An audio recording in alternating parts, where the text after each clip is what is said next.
Continuing in the chapter of breathing and exchange of gases, in the fourth lecture today, we are going to discuss about the transport of gases.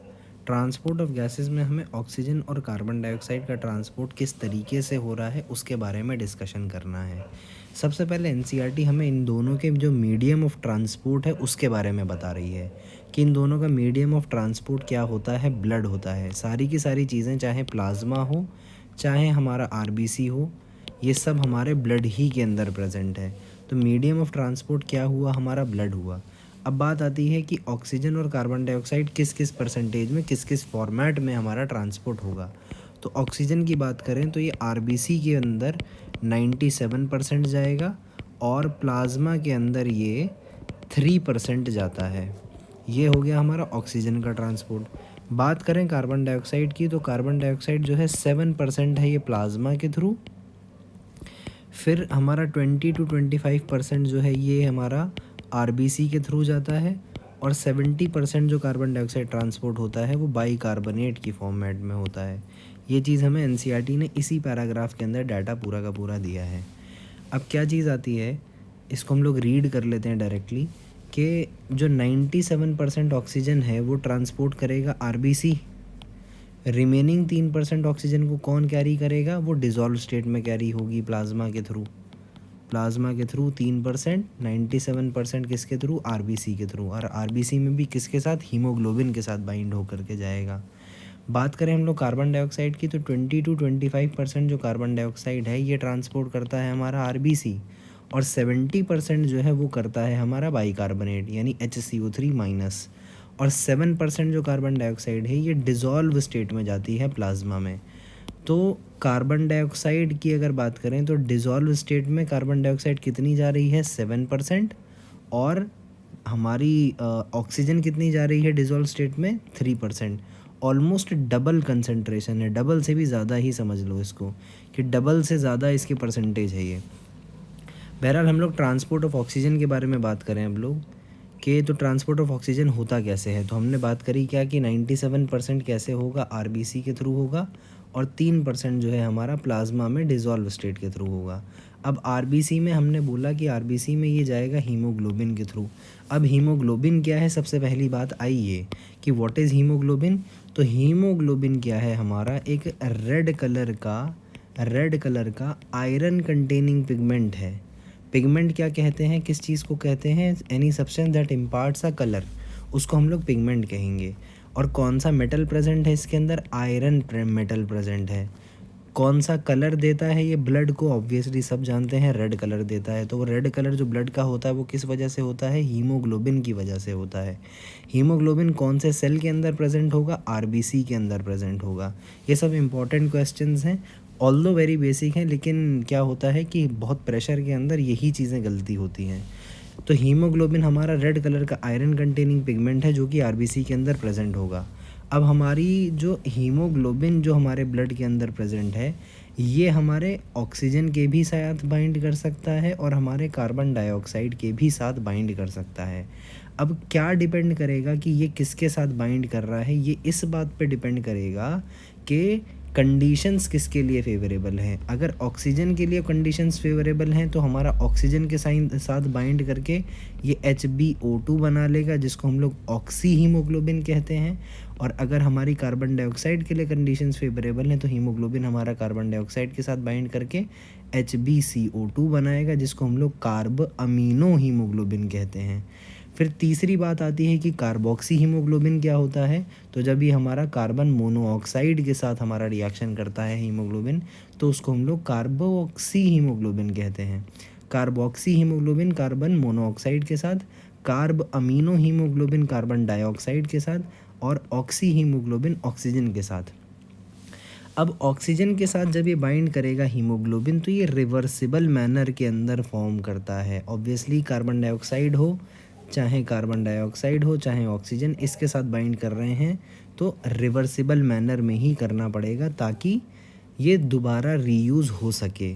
और oxygen के साथ जब हमारा haemoglobin reversible manner के अंदर form हुआ, bind करा, तो इसको क्या फॉर्मेशन करी, हमारे ऑक्सी हीमोग्लोबिन की इसने फॉर्मेशन करी। अब ये बात आती है इससे भी ज़्यादा इम्पॉर्टेंट कि एक हीमोग्लोबिन जो है, ईच हीमोग्लोबिन यानी एक हीमोग्लोबिन मॉलिक्यूल कैरी कर सकता है मैक्सिमम कितने अमाउंट ऑफ ऑक्सीजन? तो 4 मॉलिक्यूल ऑफ ऑक्सीजन। हमारे टाइम पे एक फालतू का क्वेश्चन हम लोगों से किसी ने पूछा था, वो ये कि कितने एटम्स ऑफ ऑक्सीजन कैरी कर सकता है। तो ये बात आई 8 एटम्स ऑफ ऑक्सीजन हमारा एक हीमोग्लोबिन कैरी कर सकता है।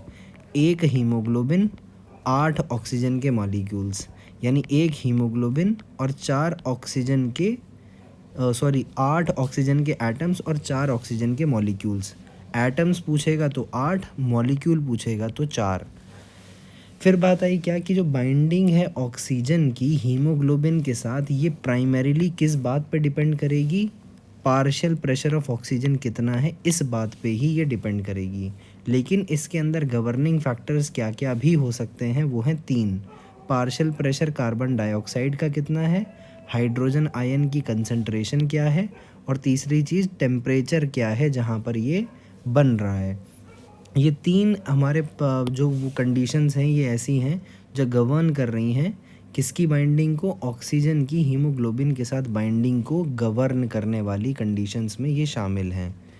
अब हम लोग फर्दर इसके अंदर मूव ऑन करें तो क्या बात आती है कि जब हम लोग ये एक तरीके से कर्व बना रहे हैं किस चीज़ का, कि कितना हीमोग्लोबिन सैचुरेट हो रहा है, सैचुरेशन ऑफ हीमोग्लोबिन की परसेंटेज निकाल रहे हैं हम लोग विद ऑक्सीजन के साथ। किस पे? पार्शियल प्रेशर ऑफ ऑक्सीजन के को हम लोगों ने एक्स एक्सिस पे ले लिया और वाई एक्सिस पे percentage saturation of haemoglobin with oxygen लिया है। तो एक सिग्मॉइड कर्व आ रहा है, ये ऐसे शेप का ये सिग्मॉइड कर्व आ रहा है। इसकी सिग्निफिकेंस क्या है, इसको कहते क्या हैं, वगैरह वगैरह, ये सब थोड़े ऊपर लेवल की चीज़ें हैं। आपको सिर्फ एनसीईआरटी ने इसका नाम दे करके छोड़ दिया है कि इसको ऑक्सीजन डिसोसिएशन कर्व कहते हैं। ये सब जो है डिटेल में आप पढ़ोगे अपने एमबीबीएस के अंदर फिजियोलॉजी के सब्जेक्ट में। तो वो चीज़ अब यहाँ पे क्या है, एक ब्रीफ अकाउंट इसका ले लेते हैं हम लोग। क्या सिग्मॉइड कर्व हमें मिलता है, ये शेप याद रखनी है। सिग्मॉइड कर्व मिलता है किसके केस में? ऑक्सीजन डिसोसिएशन कर्व में हमें सिग्मॉइड कर्व देखने को मिलता है। और ये बनता कैसे है कर्व? ओडीसी जो है, ये ओडीसी ऑक्सीजन डिसोसिएशन कर्व, ये बनता कैसे है? परसेंटेज सैचुरेशन ऑफ हीमोग्लोबिन को ऑक्सीजन के साथ हम लोग प्लॉट करते हैं पार्शियल प्रेशर ऑफ ऑक्सीजन के साथ। पार्शियल प्रेशर ऑफ ऑक्सीजन यानी PO2 को हम लोग रखते हैं अपनी एक्स एक्सिस पे, और परसेंटेज सैचुरेशन जो है हमारा हीमोग्लोबिन विद ऑक्सीजन, ये रखते हैं हम लोग वाई एक्सिस पे। इस तरीके से हम लोग एक कर्व बनाते हैं जिसको हम लोग ODC कहते हैं, ऑक्सीजन डिसोसिएशन कर्व। अब ये यूज़फुल किस लिए है? ये यूज़फुल होता है स्टडी करने में हमारे effect of factors like carbon dioxide जो फैक्टर है कि partial pressure of carbon dioxide, इसका क्या फ़र्क पड़ेगा, हाइड्रोजन आयन की जो कंसंट्रेशन है इसका क्या फ़र्क पड़ेगा, किसके ऊपर? बाइंडिंग ऑफ ऑक्सीजन के ऊपर विद हीमोग्लोबिन। बस इतना एक ब्रीफ आइडिया आपको दे दिया एनसीईआरटी ने कि इस कर्व को हम लोग क्यों पढ़ रहे हैं। बस इसलिए पढ़ रहे हैं ताकि हमें ये पता चल जाए कि जो partial pressure of carbon dioxide है और जो हमारी हाइड्रोजन आयन की कंसंट्रेशन है, इन दोनों फैक्टर्स का या ऐसे फैक्टर्स का, एक्सेट्रा का मतलब ऐसे फैक्टर्स का क्या फ़र्क पड़ता है किसके ऊपर? Oxygen binding capacity of haemoglobin के ऊपर। ऑक्सीजन के साथ जो बाइंड करने की जो परसेंटेज है, कितना अच्छे से या कितना ख़राब तरीके से हमारा ऑक्सीजन के साथ हीमोग्लोबिन बाइंड हो रहा है या बाउंड हो रहा है, उसको हम लोग स्टडी करते हैं इस ग्राफ के थ्रू। बात आती है आगे हम लोग मूव ऑन करें कि एल्वियोलाई के अंदर क्या देखने को मिल रहा है हमें? पार्शियल प्रेशर ऑफ ऑक्सीजन जो होता है ज़्यादा होता है और पार्शियल प्रेशर जो कार्बन डाइऑक्साइड का है वो कम है। तो एल्वियोलाई के अंदर हीमोग्लोबिन हमारा किससे बाइंड कर जाएगा? PO2 से बाइंड कर जाएगा, सॉरी ऑक्सीजन से बाइंड कर जाएगा, बिकॉज PO2 जो है ज़्यादा है। जब ये O2 से बाइंड कर गया तो क्या फॉर्म हो गया हमारा? HbO2 की फॉर्मेशन हो गई। अब ये किस वजह से फॉर्मेशन हुई है? बिकॉज एल्वियोलाई साइड पे पार्शियल प्रेशर ऑक्सीजन का ज़्यादा था और कार्बन डाइऑक्साइड की कंसंट्रेशन हमारी क्या थी? Partial pressure of carbon dioxide कम था और H+ आयन की भी कंसंट्रेशन हमारी कम थी। तीसरी चीज़ और जो फ़ायदेमंद रही इसकी फॉर्मेशन में वो क्या थी? हमारा टेम्परेचर भी एल्वियोलाई साइड पे लोअर था। अब क्या होगा जब हम लोग टिश्यू साइड पे पहुँचेंगे? टिश्यू साइड पे हमारा जो partial pressure of carbon dioxide है ये भी बढ़ा हुआ होगा। क्यों? क्योंकि जो टिश्यूज़ ने मेटाबॉलिक एक्टिविटीज़ परफॉर्म करी होंगी उस वजह से कार्बन डाइऑक्साइड रिलीज़ हुई होगी। फिर दूसरी चीज़ टिश्यू साइट है, तो भाई जब कैटाबॉलिक एक्टिविटी जब इसने परफॉर्म करी है तो बॉडी का टेम्परेचर भी बढ़ा होगा, तो यानी टेम्परेचर भी इंक्रीज़ रहेगा और एसिडिक कॉन्सेंट्रेशन भी बढ़ जाएगी, यानी हमारा पीएच डिक्रीज़ रहेगा और H+ आयन की कंसंट्रेशन या यूँ कहो तो ये बढ़ी हुई रहेगी। अब टिश्यू साइट पे बिल्कुल ऑपोजिट कंडीशन देखने को मिल रही है। अब हुआ क्या था कि एल्वियोलाई साइट पे हमारा HbO2 यानी ऑक्सी हीमोग्लोबिन बन गया था। अब ये ऑक्सी हीमोग्लोबिन आया हमारा टिश्यू साइट पे है। अब यहाँ पे जो कंडीशंस देखने को मिल रही हैं वो बिल्कुल अनफेवरेबल हैं इसके लिए। तो ये क्या करेगा, हमारा HbO2 जो है ये डिसोसिएट कर जाएगा Hb में और O2 में, और ये ऑक्सीजन कहाँ चली जाएगी, टिश्यू के पास चली जाएगी। तो एक तरीके से हम यही तो चाह रहे थे कि हमारा क्या हो जाए कि ऑक्सीजन उठा ले कौन, हमारा हीमोग्लोबिन एल्वियोलाई पे से, और जाके उसको डिलीवर कर दे किस पे, टिश्यू के पास। यही चीज़ तो फेवरेबल हो रही है। अब इसका ठीक उल्टा होगा किसके लिए, कार्बन डाइऑक्साइड को वापस लाने के लिए, कि टिश्यू साइड पे क्योंकि ये तीनों चीज़ें ज़्यादा हैं तो हमारा जो कार्बन डाइऑक्साइड है वो बाइंड कर जाएगी हीमोग्लोबिन के साथ, और हीमोग्लोबिन जो है टिश्यू साइड पर ले करके आ जाएगा। इस तरीके से अगर मैं आपको इक्वेशन उसकी भी लिख करके दिखाऊं तो टिश्यू साइड पे क्या होगा कि हीमोग्लोबिन जो है कार्बन डाइऑक्साइड के साथ मिल करके ये इस तरीके से कुछ फॉर्मेशन कर लेगा और हमारा एल्वियोलाई साइड पे इसको ला करके छोड़ देगा। लेकिन एक्चुअल में कार्बन डाइऑक्साइड की जो वो होती है, ट्रांसपोर्ट होता है, वो हम लोग अभी आगे डिस्कस करने वाले हैं। ये बस मैं आपको समझाने के लिए बता रहा हूँ, इस वाली बात को समझाने के लिए बता रहा हूँ। अब क्या हो रहा है कि एल्वियोलाई साइट पे जहाँ हाई PO2 था और तीन चीज़ें क्या थी फेवर में थी किसके, हमारा ऑक्सी हीमोग्लोबिन बनने के, तो वहाँ पर क्या बना, द फैक्टर्स वर और favourable for the formation of oxy haemoglobin. तो एल्वियोलाई साइट पे हमारा ऑक्सी हीमोग्लोबिन बन गया। लेकिन टिश्यू साइट में क्या था कि ये तीनों चीज़ें बिल्कुल उल्टी थी। पार्शियल प्रेशर ऑफ ऑक्सीजन वहाँ कम था, PCO2 जो था ज़्यादा था, कंसंट्रेशन ऑफ H+ भी ज़्यादा थी और टेम्परेचर भी ज़्यादा था। इन कंडीशन ने क्या किया, डिसोसिएशन को फेवर किया। डिसोसिएशन किसका, HbO2 का, और इस डिसोसिएशन की वजह से हमारी जो ऑक्सीजन थी वो डिलीवर हो गई टिश्यूज़ को। These conditions were all favorable for dissociation of oxygen from the oxyhemoglobin. This clearly indicates that oxygen जो बाउंड हुई थी हीमोग्लोबिन के साथ लंग सरफेस पे, वो डिलीवर हो गई कहाँ पर, डिसोसिएट हो गई टिश्यूज़ पे, डिलीवर हो गई टिश्यूज़ पे, ऐसा कह सकते हैं। और एक फैक्चुअल स्टेटमेंट एनसीईआरटी ने हमें ये बताई, ये हमें याद रखनी है कि हर 100 ml जो ऑक्सीजनेटेड ब्लड है वो 5 ml ऑक्सीजन ला करके छोड़ता है टिश्यूज़ के पास, नॉर्मल फिजियोलॉजिकल कंडीशंस के अंदर। नॉर्मल फिजियोलॉजिकल कंडीशन क्यों कहा एनसीईआरटी ने यहाँ पे, बिकॉज अगर आप एक्सरसाइज वगैरह करने लगोगे तो वो नॉर्मल फिजियोलॉजिकल कंडीशन नहीं रही, उसके अंदर जो ऑक्सीजन की डिमांड होगी वो बढ़ जाएगी, तो 100 ml जो ऑक्सीजनेटेड ब्लड है वो फिर ये 5 ml से ज़्यादा ड्रॉप करके जाएगा। तो ये नॉर्मल फिजियोलॉजिकल कंडीशंस के अंदर क्या है, हमें ये देखने को मिलता है कि हर 100 ml जो ऑक्सीजनेटेड ब्लड है वो 5 ml ऑक्सीजन जो है टिश्यूज़ को डिलीवर कर करके जाता है नॉर्मल फिजियोलॉजिकल कंडीशंस में। This was all about the transport of oxygen. अब हम लोग मूव ऑन करें ट्रांसपोर्ट ऑफ कार्बन डाइऑक्साइड की तरफ। तो ट्रांसपोर्ट ऑफ कार्बन डाइऑक्साइड, आप इस चीज़ को भूल जाओ, अब कैसे होता है हम लोग आगे बात कर रहे हैं। ट्रांसपोर्ट ऑफ कार्बन डाइऑक्साइड कैसे होता है, तो हमने बात करी कि 3 फॉर्मेट में ये जाएगा। 7% जाएगा ये प्लाज्मा की फॉर्म में, 20 से 25% जाएगा हमारा ये RBC के अंदर, और 70% जाएगा ये HCO3 यानी बाइकार्बोनेट्स की प्रेजेंस में। अब बात कर रहे हैं हम लोग सबसे पहले हीमोग्लोबिन के साथ बाइंड करने की। तो कार्बन डाइऑक्साइड जो है हमारा हीमोग्लोबिन कैरी करेगा कार्ब अमीनो हीमोग्लोबिन की फॉर्म में 20 से 25%, ये हम लोग देख चुके। यही मैंने आपको थोड़ी देर पहले यहाँ जब इसको रिवर्स कंडीशन हम लोग इसके लिए ले रहे थे तब भी लिख करके बताया था। तो कार्ब अमीनो हीमोग्लोबिन की फॉर्म में 20 से 25% क्या होगा, ट्रांसपोर्ट होगा हमारा कार्बन डाइऑक्साइड। ये बाइंडिंग जो है रिलेटेड है कैसे, partial pressure of carbon dioxide के लिए। जैसे यहाँ पर पार्शियल प्रेशर ऑफ ऑक्सीजन इसका प्राइमरी फैक्टर था, इधर ऑक्सी हीमोग्लोबिन की फॉर्मेशन के अंदर, तो कार्ब अमीनो हीमोग्लोबिन की फॉर्मेशन के अंदर हमारा प्राइमरी जो फैक्टर रिस्पॉन्सिबल होगा वो कौन होगा, partial pressure of carbon dioxide. और इसकी इनहिबिशन के लिए कौन सा मेजर फैक्टर हो सकता है, पार्शियल प्रेशर ऑफ ऑक्सीजन। तो partial pressure of oxygen is a major factor that could affect this binding. अब बात आई क्या कि जब हमारा partial pressure of carbon dioxide high है और partial pressure of oxygen low है, कहाँ पर, टिश्यूज़ में, तो बाइंड किसके साथ करेगा हमारा हीमोग्लोबिन? ऑब्वियस सी बात है, कार्बन डाइऑक्साइड के साथ बाइंड करेगा। और ये जब बाइंड कर गया टिश्यू साइड पे कार्बन डाइऑक्साइड के साथ, तो एल्वियोलाई पे जा कर के क्या होगा कि एल्वियोलाई में उल्टा सीन है कि PO2 वहाँ पर हाई है और PCO2 लो है, तो वहाँ उल्टा हो जाएगा। वही चीज़ मैं वही इक्वेशंस वापस लिख रहा हूँ कि टिश्यू साइड पे क्या हुआ कि हमारा ये बना कार्ब अमीनो हीमोग्लोबिन, कि हीमोग्लोबिन ने देखा कि PCO2 हाई है तो इसके साथ ये बाइंड करके ये बना लिया। ये कहाँ पे हुआ? टिश्यू साइड पे हुआ। अब एल्वियोलाई साइड पे क्या हो रहा है जा कर के?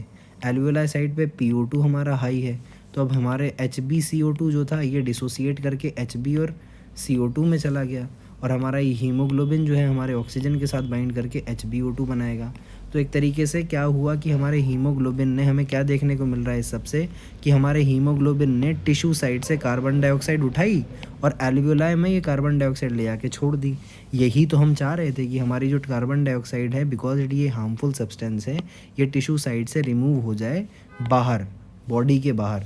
यही चीज़ हुई। इसी चीज़ को इस पूरी के पूरे पैराग्राफ्स के अंदर ये समझाया हुआ है कि हमारा हीमोग्लोबिन जो है वो कैसे फंक्शन कर रहा है। तो एक बार रीड कर लेते हैं डायरेक्टली अब NCERT को। Carbon dioxide is carried by haemoglobin as carb amino haemoglobin. कितना? लगभग 20 से 25%।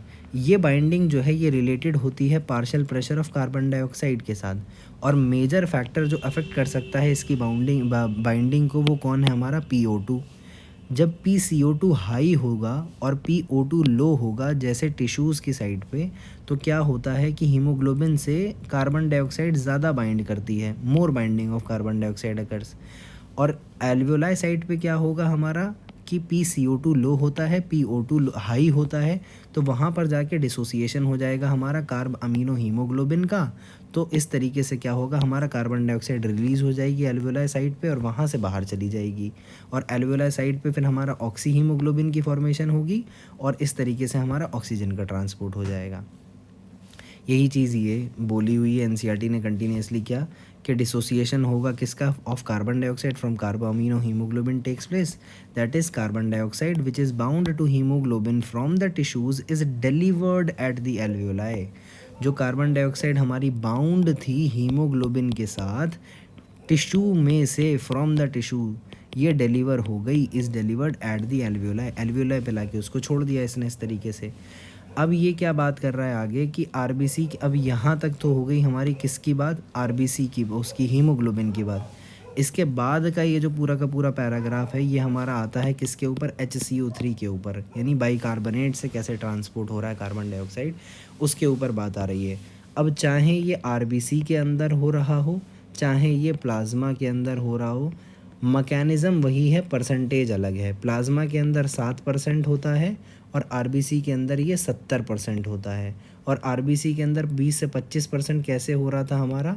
हीमोग्लोबिन के थ्रू, और 70% कैसे हो गया? बाइकार्बोनेट्स के थ्रू।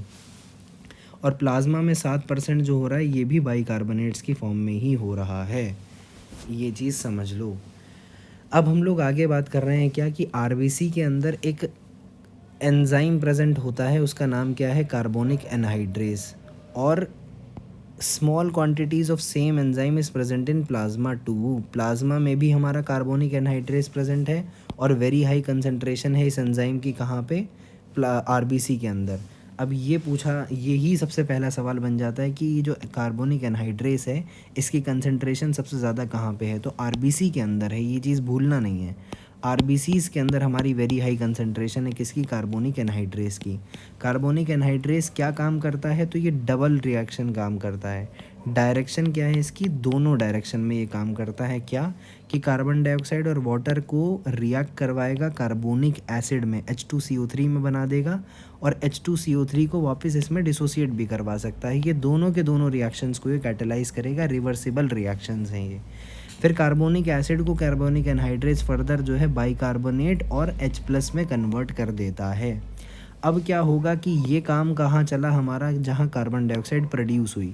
तो तो टिश्यू साइड पे सबसे पहली चीज़ देखो आप, टिश्यू साइड पे क्या हुआ, आपकी कार्बन डाइऑक्साइड बनी और कार्बन डाइऑक्साइड को पानी के साथ मिला के कार्बोनिक एनहाइड्रेस के थ्रू कार्बोनिक एसिड में कन्वर्ट कर दिया गया और कार्बोनिक एसिड को फिर फर्दर हमारा HCO3 में यानी हमारे बाइकार्बोनेट्स में कन्वर्ट कर दिया। अब यही काम कहाँ हुआ है, हमारे RBC में हुआ है और यही काम हमारा हुआ है प्लाज्मा के अंदर। अब ये RBC और ये प्लाज्मा कहाँ गया, एल्वियोलाई पे पहुँच गया। एल्वियोलाई के ऊपर क्या होगा, ये सारा का सारा रिएक्शन उल्टा होगा। अब ये RBC के अंदर और प्लाज्मा के अंदर जो हमारे कार्बोनेट्स थे, सॉरी बाइकार्बोनेट थे, इसको कार्बोनिक एनहाइड्रेस जो है वापस से हमारा कार्बोनिक एसिड में कन्वर्ट करेगा और इस कार्बोनिक एसिड को वापस से हमारा वाटर और कार्बन डाइऑक्साइड में कन्वर्ट करेगा। ये किधर होगा रिएक्शन, एल्वियोलाई के ऊपर। यानी क्या किया इस पूरे के पूरे मैकेनिज़्म के अंदर हमने कि टिश्यू साइड से कार्बन डाइऑक्साइड को उठाया, उसको कन्वर्ट किया बाइकार्बोनेट में। बाइकार्बोनेट हमारे RBC और प्लाज्मा के अंदर चलते हुए किधर आए, हमारे ब्लड के अंदर गए, डीऑक्सीजनेटेड ब्लड के अंदर, और ये पूरा का पूरा ऐसे चलते हुए हमारे एल्वियोलाई साइड पे गया। ये उल्टे रिएक्शन हुए हमारे रिवर्सिबल ऑर्डर के अंदर और हमारी कार्बन डाइऑक्साइड जो है रिलीज़ हो गई बाहर। ये था ट्रांसपोर्ट ऑफ कार्बन डाइऑक्साइड। अब लास्ट में NCERT क्या कहती है उसको डायरेक्टली रीड कर लेते हैं। एट द टिश्यू साइड, जहाँ पार्शियल प्रेशर जो कार्बन डाइऑक्साइड का है वो ज़्यादा है, किस वजह से, कैटाबॉलिज्म की वजह से। कार्बन डाइऑक्साइड जो है वो डिफ्यूज़ कर जाएगी हमारे ब्लड के अंदर, यानी RBC में भी और प्लाज्मा में भी, और क्या फॉर्म कर लेगी, बाइकार्बोनेट फॉर्म कर लेगी और उसके साथ साथ H+ तो बनता ही है। एल्वियोलर साइड पे क्या होगा हमारा, एल्वियोलाई के अंदर क्या होगा, एल्वियोलर साइड पे partial pressure of carbon dioxide जो है वो लो है। यहाँ पे जो रिएक्शन होगा हमारा वो प्रोसीड करेगा रिवर्सिबल यानी ऑपोजिट डायरेक्शन के अंदर, और इससे हमारी कार्बन डाइऑक्साइड और H2O की फॉर्मेशन होगी। तो इससे हमें क्या पता चला, 10 जो कार्बन डाइऑक्साइड ट्रैप्ड थी बाइकार्बोनेट की फॉर्म में, कहाँ पर, टिश्यू लेवल पर, उसको हमने ट्रांसपोर्ट कर दिया किधर, एल्वियोलाई पे, किस फॉर्मेट में, कार्बन डाइऑक्साइड की फॉर्म में, और यहाँ से ये बाहर चली जाएगी released out as carbon dioxide. और एक फिर से हमारी फैक्चुअल स्टेटमेंट जो NCERT ने बताई क्या, कि every 100 ml of deoxygenated blood delivers approximately 4 ml of carbon dioxide to the alveoli. यानी हर 100 ml ब्लड जो है हमारा डीऑक्सीजनेटेड, वो क्या करता है, 4 ml कार्बन डाइऑक्साइड को डिलीवर करता है एल्वियोलाई को फ्रॉम द टिश्यूज़। और ऑन द अदर हैंड हम लोग क्या देख रहे थे कि हर 100 ml ब्लड जो कि ऑक्सीजनेटेड था वो डिलीवर कर रहा था 5 ml oxygen to the tissues under normal physiological condition. This was all about the transport of gases. ये एक समझने वाला लेक्चर था, समझने वाला टॉपिक था। आई होप आप लोगों को ये सब समझ में आया हो और इसको आप एक दो बार नोट्स के फॉर्मेट में वो कर लोगे, कन्वर्ट कर लोगे तो बेटर रहेगा। This was all about this lecture. Next video के अंदर हम लोग इस चैप्टर को कंक्लूड करेंगे और रेगुलेशन ऑफ रेस्पिरेशन और disorders of the respiratory system के बारे में बात करेंगे।